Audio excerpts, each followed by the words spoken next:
কিশোরগঞ্জ জেলা প্রশাসনের উদ্যোগে তরুণ উদ্যোক্তাদের উদ্দেশ্যে তারুণ্যের উৎসব 2025 অনুষ্ঠিত হয়েছে।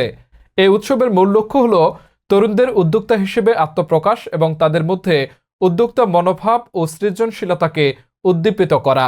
উৎসবটি কিশোরগঞ্জ জেলা পুরাতন স্টেডিয়ামে আয়োজন করা হয়েছে, যেখানে তরুণ উদ্যোক্তারা তাদের ব্যবসার প্রদর্শনী, পণ্য ও সেবা তুলে ধরছেন।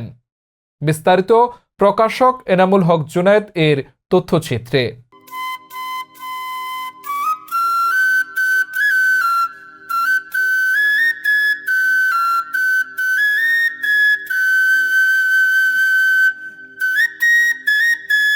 প্রিয় দর্শক, আজ আপনাদেরকে শোনাবো তরুণ উন্নয়নের গল্প।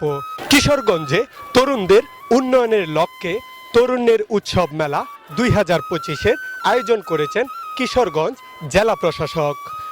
ধন্যবাদ আপনাকে। আমি তারিকুল ইসলাম রাজন। জেলা প্রশাসকের আন্ডারে যে মেলাটা, এটা উদ্যোক্তা মেলা, এটা খুবই আসলে একটা সুদূরপ্রসারী পরিকল্পনা।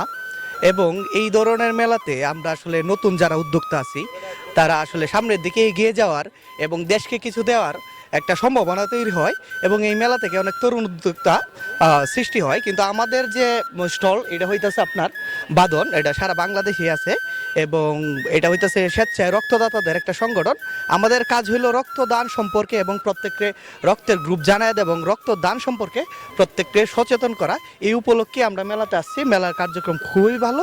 আলহামদুলিল্লাহ, ভালো লাগছে, খুবই ভালো লাগছে, খুবই ভালো লাগছে। যুবকরা অনুপ্রেরণা পাচ্ছে। আমরা প্রতি বছরে এই মেলাটা আমরা চাই। হ্যাঁ, উদ্যোক্তা তৈরি